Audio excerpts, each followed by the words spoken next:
Eu não sei se você gosta de filmes de ação, eu gosto. Em alguns filmes de ação acontece sempre uma cena desse tipo. Você tem o carro de um dos bandidos vindo de um lado, você tem o carro do bandido vindo do outro lado e parece que o herói está sem saída. E de repente os dois carros dos bandidos encostam e eles não sabem onde está o herói. E aí eles procuram e vão embora porque acreditam que o herói fugiu. Mas eles esquecem de olhar para cima e o herói está lá pendurado. Ele está lá escondido, pendurado acima da cabeça dos bandidos. E aí os bandidos eles perdem o herói porque eles esquecem de olhar para cima. Isso aqui é uma ilustração de algo que pode acontecer comigo e com você. Diante dos desafios, diante das lutas da vida, nós olhamos para os lados, nós olhamos na horizontal, nós olhamos para nós mesmos, nós olhamos para os nossos recursos, nós olhamos para as nossas capacidades e nós esquecemos de olhar para cima. É assim que acontece com a nossa insegurança. Nós olhamos para nós mesmos e esquecemos de olhar para o Senhor.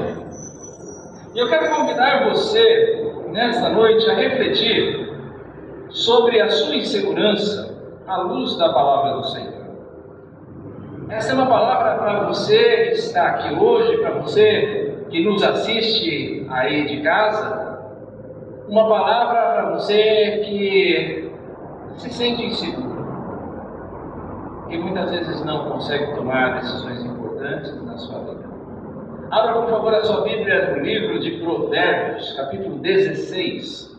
Livro dos Provérbios, capítulo 16, versos 1 a 3. Provérbios, capítulo 16, versos 1 a 3. Diz-nos assim a palavra do Senhor: o coração do homem pode fazer planos, mas a resposta certa dos lábios vem do Senhor. Todos os caminhos do homem são puros aos seus olhos, mas o Senhor pesa o espírito. Confia ao Senhor as tuas obras e os teus desígnios serão estabelecidos. Senhor, ajuda-nos a compreender a tua palavra, ajuda-nos, Senhor, a nos apropriarmos dela, ajuda-nos, Senhor, a vivê-las, pois na tua palavra há vida. Oramos a Ti, Senhor, oramos pelas pessoas que estão aqui, oramos, ó Deus, por aquelas que nos assistem em casa também, no nome de Jesus. Amém. Irmãos, o livro de Provérbios é um livro de ditos de sabedoria, é um livro que mostra o que geralmente acontece com aquele que ouve aos seus conselhos. De maneira mais específica, o objetivo dessa sessão, desta parte que nós estamos lendo aqui, em Provérbios, o objetivo dessa parte é mostrar que a vontade de Deus é uma fonte de vida para o fiel. Quando você segue a vontade de Deus, você obedece ao Senhor, você crê no Senhor, nisso você encontrará a vida.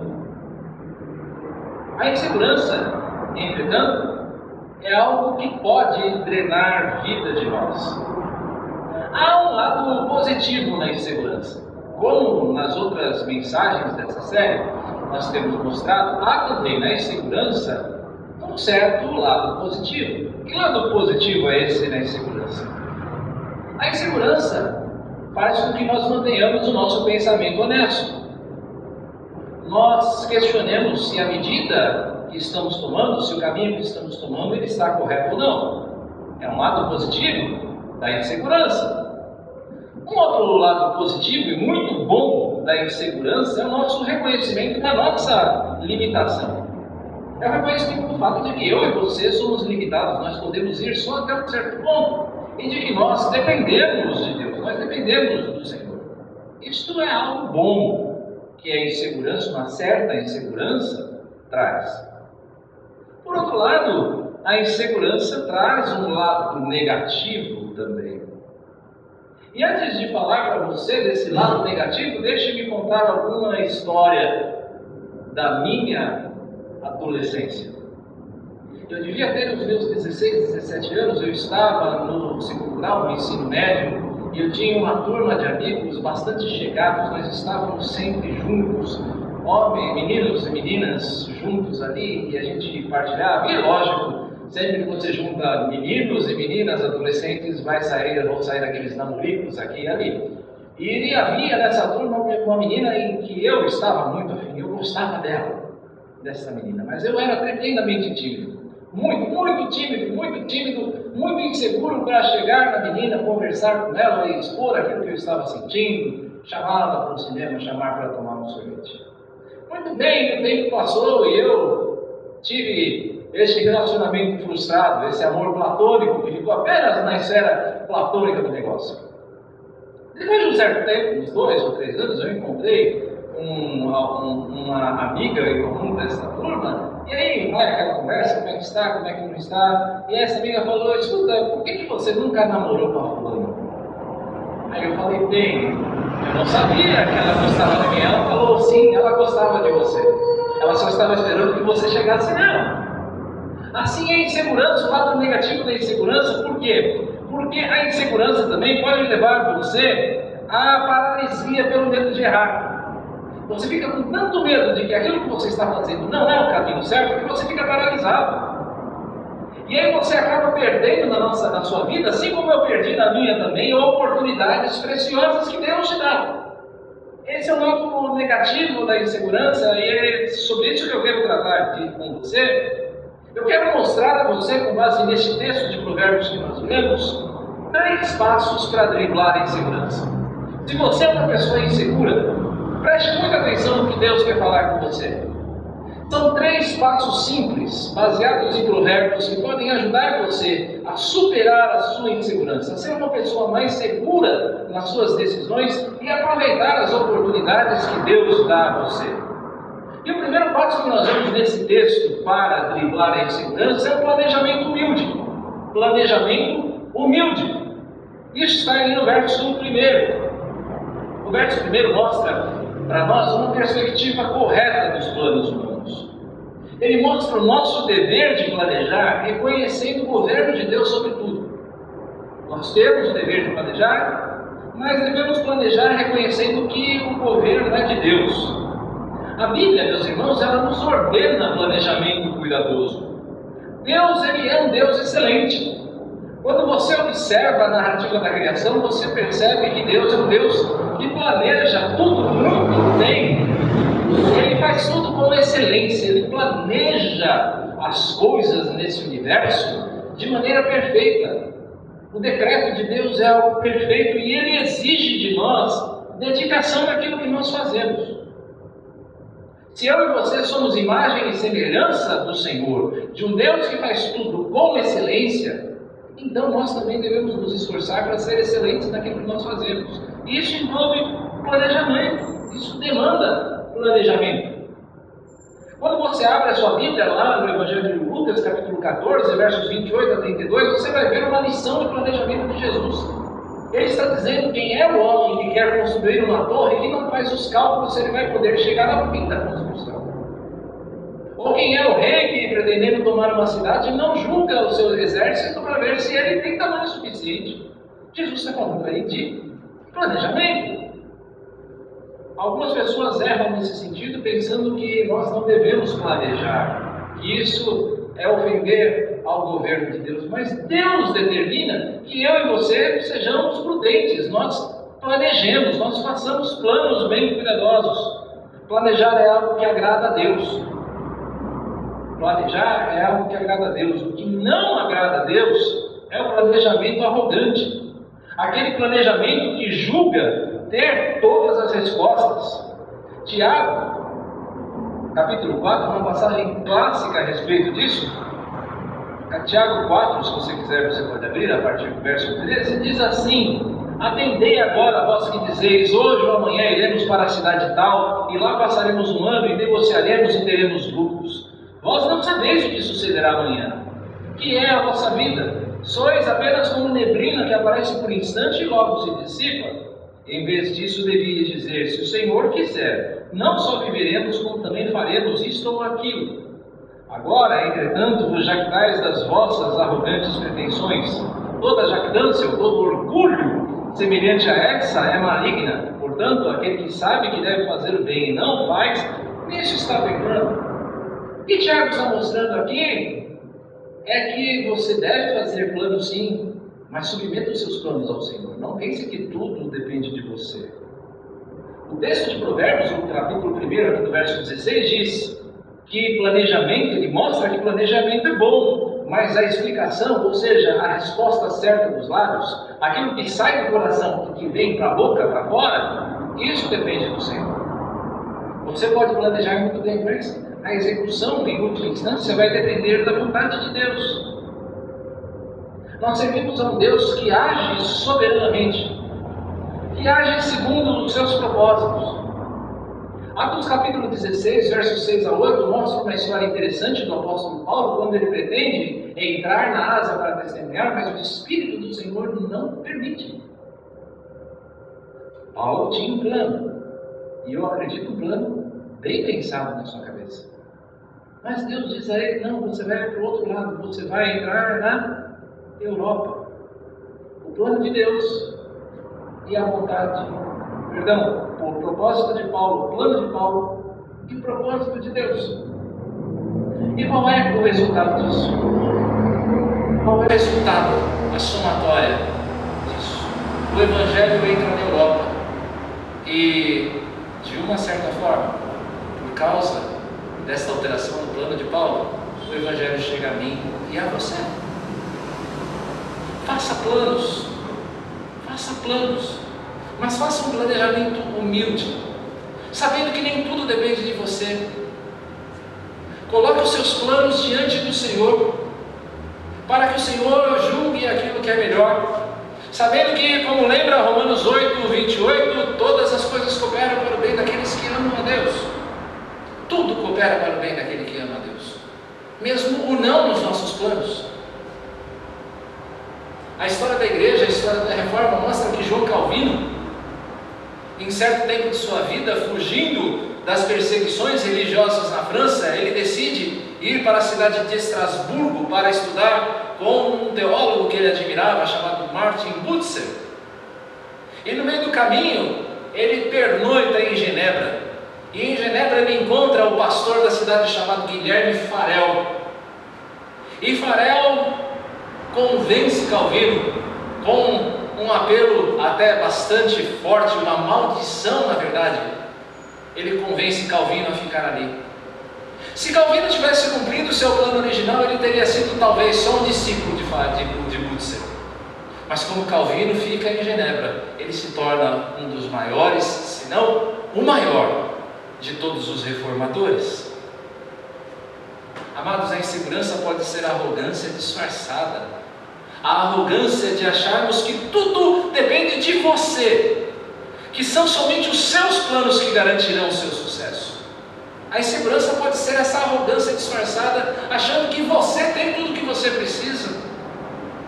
Tenha um coração humilde, um coração que sabe que os nossos planos dependem do aval de alguém que é muito maior do que nós mesmos. Isso vai ajudar você a vencer a insegurança, sabendo que Deus é quem vai bater o martelo. Você pode agir sem medo de errar, planejando bem, haja sem medo de errar. Por quê? Porque a resposta certa vai vir do Senhor. Reconheça a dependência que você tem de Deus para o sucesso dos seus planos.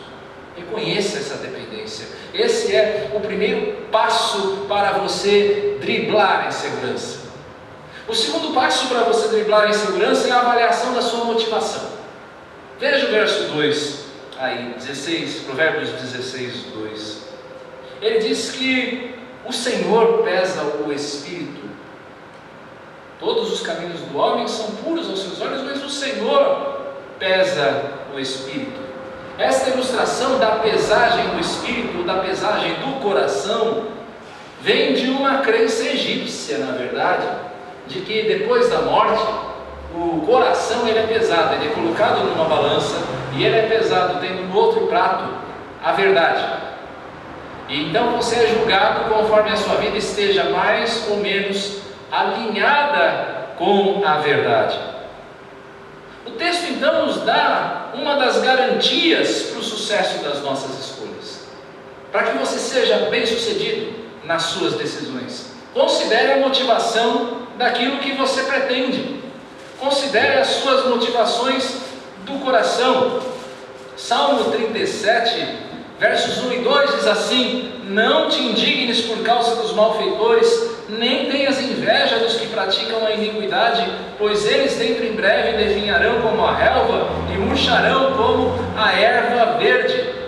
Isso aqui para mostrar que o caminho da maldade, o caminho daquelas escolhas feitas no coração com maldade, com impureza, tem sucesso passageiro. Decisões assim podem até ter um sucesso temporário, mas por fim elas vão perecer. Mas a decisão do justo, essa permanece. A decisão tomada com justiça, essa vai permanecer. Deus, Ele abençoa o bom propósito. Deus abençoa aquele propósito que se alinha com a verdade. Mas sabe qual é o problema?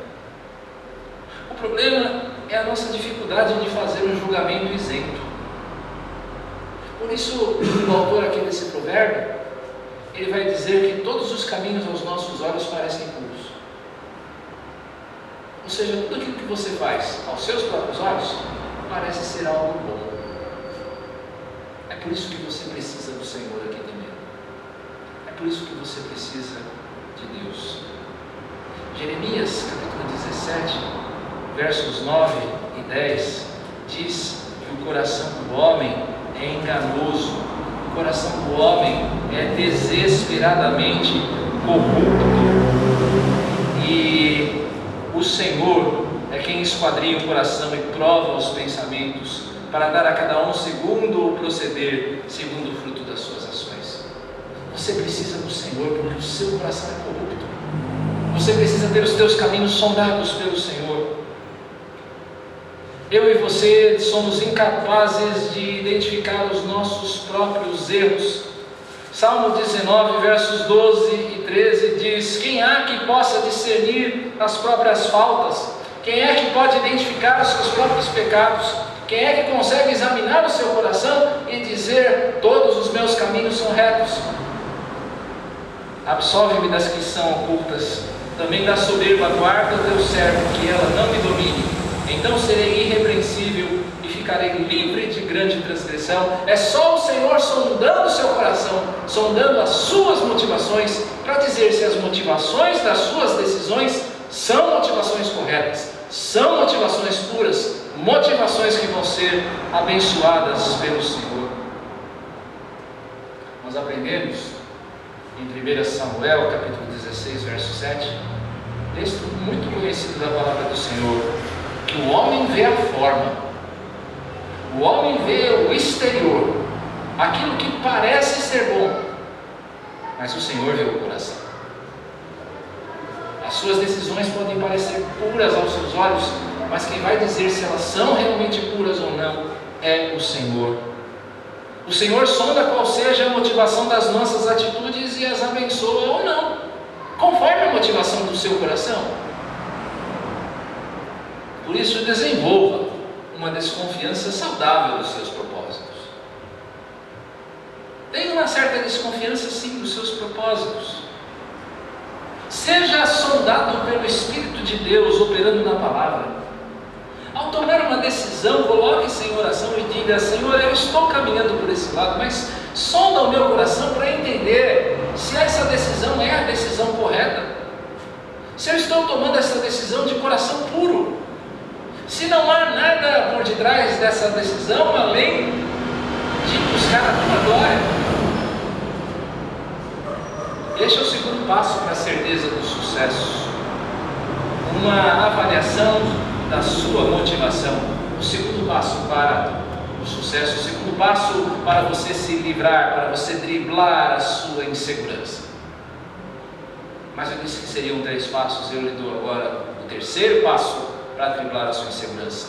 Confiança total no Senhor.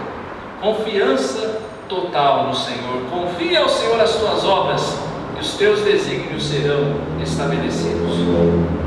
Literalmente, como nós falamos na semana passada, quando falamos sobre ansiedade, E ali falamos muito sobre confiança, e eu convido você que não esteve aqui presente, que nos assiste aí de casa, a assistir o nosso vídeo, a nossa mensagem a respeito de ansiedade. Nós falamos bastante sobre confiança. Confiar, literalmente, no hebraico, é lançar sobre o Senhor alguma coisa. É lançar sobre o Senhor. Neste caso, lançar sobre o Senhor as suas obras. Lançar sobre o Senhor os seus planos. Aquilo que você está pretendendo fazer. Essa é uma entrega confiante. Desculpe de ser aqui quase repetitivo, mas confiar no Senhor demanda uma entrega confiante, de alguém que realmente acredita no Senhor. E uma entrega confiante é aquela entrega que não detém nada, não retém nada para si. Você entrega para o Senhor e descansa nele. E espera que o Senhor haja naquela decisão que você entregou. Confiança total nele. E em que se baseia esta confiança? Em que se baseia esta entrega? Primeiro, na sabedoria e no governo de Deus para dizer sim ou não. De saber que você entrega para o Senhor e Ele vai dizer para a sua decisão sim ou não, de acordo com a sabedoria e governo dele. E você vai estar pronto para aceitar o sim e o não do Senhor. Isso é confiar no Senhor. Essa entrega se baseia no poder do Senhor de fazer tudo o que lhe agrada, na confiança de que o Senhor pode fazer o que convém. Baseia-se também no caráter bondoso e amoroso de Deus, de que em Deus não existe malícia, de que Deus ele não age contrariamente ao seu caráter bondoso, misericordioso, amoroso, que busca o bem daqueles que confiam nele. Você pode confiar no Senhor baseado nessas coisas. E Deus sabe honrar essa confiança. Deus sabe honrar a confiança daqueles que se entregam totalmente a Ele. Deus não frustra a confiança de quem se entrega a Ele. Neste processo que nós estamos vivendo hoje, nesta votação do impeachment, você vê muitas traições, muitas confianças quebradas, votos que mudam de última hora conforme o sabor do vento ou conforme o sabor do vento das conveniências. Mas o Senhor não é assim. O Senhor é confiável. E principalmente se esta confiança ela se baseia na promessa de Cristo. Paulo, em 2 Coríntios capítulo 1, verso 19, diz: porque o Filho de Deus, Cristo Jesus, que foi por nosso intermédio anunciado entre vós, isto é, por mim e Silvano e Timóteo, não foi sim e não, mas sempre nele houve sim. Ou seja, aquilo que Deus promete a você em Cristo, e você vai buscar nele, em Cristo, Ele irá fazer, vai ter sim. Porque quantas são as promessas de Deus, tantas tem nele o sim, porquanto também por ele é o amém, para a glória de Deus, por nosso intermédio. Aquilo que Deus garante a você em Cristo, direção, cuidado, providência, consolo, tudo isto tem o sim de Deus. Já está pré-aprovado no céu, se você pedir. Está lá, com o carimbo de pré-aprovado, no banco do Senhor. Você faz bem em manter uma saudável desconfiança de si. Você faz bem. Você é falho. Você é pecador. Você é incapaz por si mesmo. Mas Deus não é assim. Deus não é assim. Carta de Paulo aos Filipenses, capítulo 4, no qual meditamos inclusive semana passada, verso 13, traz um texto dos mais conhecidos da palavra de Deus. É adesivo de carro por aí, é letreiro de para-choque de caminhão, porque ele diz: tudo posso naquele que me fortalece. Você é fraco, você é incapaz, mas a sua confiança no Senhor, a sua fé, no Senhor fortalece você para cumprir aquilo que você precisa fazer. Três passos para você driblar a sua insegurança. O primeiro, planejamento humilde. O segundo, a avaliação da sua motivação. E o terceiro, confiança total no Senhor. Abra sua Bíblia, por favor, em Provérbios capítulo 3, versos 5 e 6, que traz uma boa conclusão para este texto. É um resumo, na verdade, penso eu, de tudo que nós falamos até agora. Provérbios capítulo 3, versos 5 e 6. Confia no Senhor de todo o teu coração e não te estribes no teu próprio entendimento.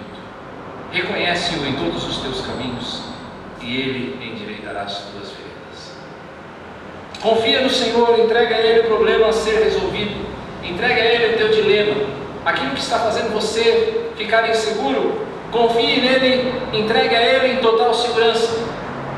Não te estribes no teu próprio entendimento, sonde o seu coração. Quais são as suas motivações? Não confie naquilo que você conhece sobre si mesmo. Confie no Senhor. Afinal de contas, a decisão que você está tomando é uma decisão que você está tomando pelo caminho do Senhor ou pelo seu? Lembra dele em todos os seus caminhos. Sonde a palavra de Deus. Sonde o caminho do Senhor. O que é que Deus diz a esse respeito? Sobre isso que eu estou precisando decidir. O que o Senhor está dizendo? Qual é o caminho do Senhor? Porque este é caminho de segurança. Você não precisa ficar inseguro quanto ao caminho do Senhor. Por último, Ele endireitará as suas veredas, Ele endireitará os seus caminhos. Deus vai corrigir, Deus vai suprir até mesmo os seus erros e insuficiências. Mas eu vou errar nessa decisão. Tudo bem, Deus irá fazer o certo. Você pode errar, você pode tomar decisões e até mesmo errar, mas Deus não erra. O melhor ainda está por vir. Você pode confiar nisso. Esses 3 passos são capazes de vencer a insegurança que nos domina. Creia nisso.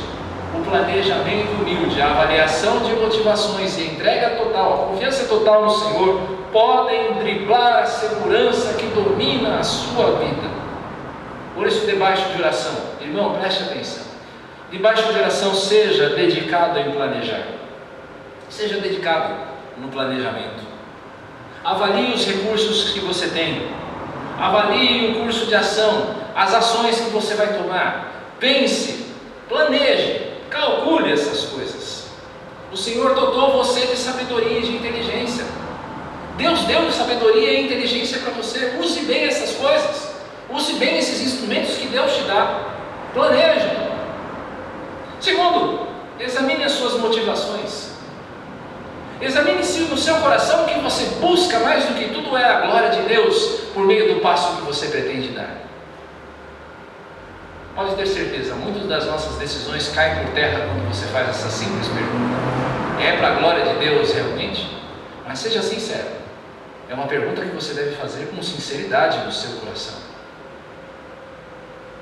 Por último, descanse no Senhor. Descanse no Senhor. Se você planejou bem, entregou ao Senhor, você examinou seu coração para ver se as motivações são corretas, pediu ao Senhor que te sonde, então descanse no Senhor. Saiba que o Senhor há de honrar os seus planos, ainda que a resposta dele seja não.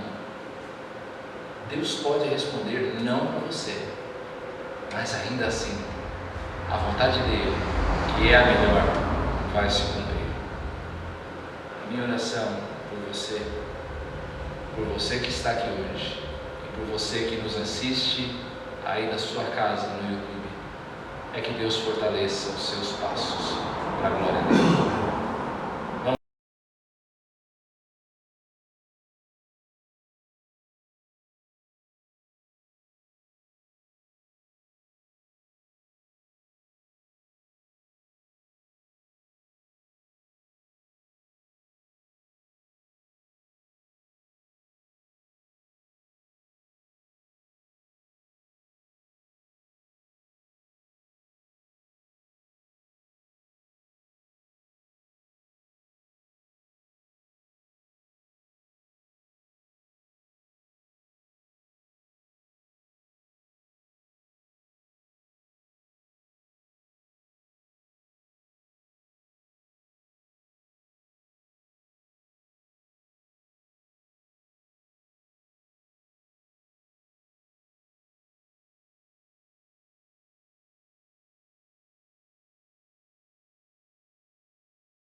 O Senhor é confiável.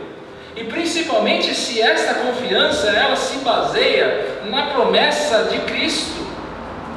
Paulo, em 2 Coríntios capítulo 1, verso 19, diz: porque o Filho de Deus, Cristo Jesus, que foi por nosso intermédio anunciado entre vós, isto é, por mim e Silvano e Timóteo, não foi sim e não, mas sempre nele houve sim. Ou seja, aquilo que Deus promete a você em Cristo, e você vai buscar nele, em Cristo, Ele irá fazer, vai ter sim. Porque quantas são as promessas de Deus, tantas tem nele o sim, porquanto também por ele é o amém, para a glória de Deus, por nosso intermédio. Aquilo que Deus garante a você em Cristo, direção, cuidado, providência, consolo, tudo isto tem o sim de Deus, já está pré-aprovado no céu, se você pedir, está lá, com o carimbo de pré-aprovado, no banco do Senhor. Você faz bem em manter uma saudável desconfiança de si. Você faz bem. Você é falho. Você é pecador. Você é incapaz por si mesmo. Mas Deus não é assim. Deus não é assim. Carta de Paulo aos Filipenses, capítulo 4, no qual meditamos inclusive semana passada, verso 13, traz um texto dos mais conhecidos da palavra de Deus. É adesivo de carro por aí, é letreiro de para-choque de caminhão, porque ele diz: tudo posso naquele que me fortalece. Você é fraco, você é incapaz, mas a sua confiança no Senhor, a sua fé no Senhor fortalece você para cumprir aquilo que você precisa fazer. Três passos para você driblar a sua insegurança. O primeiro, planejamento humilde. O segundo, a avaliação da sua motivação. E o terceiro, confiança total no Senhor. Abra sua Bíblia, por favor, em Provérbios capítulo 3, versos 5 e 6, que traz uma boa conclusão para este texto. É um resumo, na verdade, penso eu, de tudo que nós falamos até agora. Provérbios capítulo 3, versos 5 e 6. Confia no Senhor de todo o teu coração e não te estribes no teu próprio entendimento. Reconhece-o em todos os teus caminhos e Ele endireitará as tuas veredas. Confia no Senhor, entrega a Ele o problema a ser resolvido, entrega a Ele o teu dilema, aquilo que está fazendo você ficar inseguro. Confie nele, entregue a Ele em total segurança. Não te estribes no teu próprio entendimento, sonde o seu coração. Quais são as suas motivações? Não confie naquilo que você conhece sobre si mesmo. Confie no Senhor. Afinal de contas, a decisão que você está tomando é uma decisão que você está tomando pelo caminho do Senhor ou pelo seu? Lembra dele em todos os seus caminhos. Sonde a palavra de Deus. Sonde o caminho do Senhor. O que é que Deus diz a esse respeito? Sobre isso que eu estou precisando decidir. O que o Senhor está dizendo? Qual é o caminho do Senhor? Porque este é caminho de segurança. Você não precisa ficar inseguro quanto ao caminho do Senhor. Por último, Ele endireitará as suas veredas, Ele endireitará os seus caminhos. Deus vai corrigir, Deus vai suprir até mesmo os seus erros e insuficiências. Mas eu vou errar nessa decisão. Tudo bem, Deus irá fazer o certo. Você pode errar, você pode tomar decisões e até mesmo errar, mas Deus não erra. O melhor ainda está por vir. Você pode confiar nisso. Esses 3 passos são capazes de vencer a insegurança que nos domina. Creia nisso. O planejamento humilde, a avaliação de motivações e a entrega total, a confiança total no Senhor podem driblar a segurança que domina a sua vida. Por isso, debaixo de oração, irmão, preste atenção. Debaixo de oração, seja dedicado em planejar. Seja dedicado no planejamento. Avalie os recursos que você tem. Avalie o curso de ação, as ações que você vai tomar. Pense, planeje. calcule essas coisas. O Senhor dotou você de sabedoria e de inteligência. Deus deu sabedoria e inteligência para você. Use bem essas coisas. Use bem esses instrumentos que Deus te dá. Planeje. Segundo, examine as suas motivações. Examine se no seu coração o que você busca mais do que tudo é a glória de Deus por meio do passo que você pretende dar. Pode ter certeza, muitas das nossas decisões caem por terra quando você faz essa simples pergunta. É para a glória de Deus realmente? Mas seja sincero. É uma pergunta que você deve fazer com sinceridade no seu coração. Por último, descanse no Senhor. Descanse no Senhor. Se você planejou bem, entregou ao Senhor, você examinou seu coração para ver se as motivações são corretas, pediu ao Senhor que te sonde, então descanse no Senhor. Saiba que o Senhor há de honrar os seus planos, ainda que a resposta dele seja não. Deus pode responder não para você, mas ainda assim, a vontade dele, que é a melhor, vai se cumprir. A minha oração por você que está aqui hoje, e por você que nos assiste aí na sua casa, no YouTube, é que Deus fortaleça os seus passos para a glória dele. Vamos orar?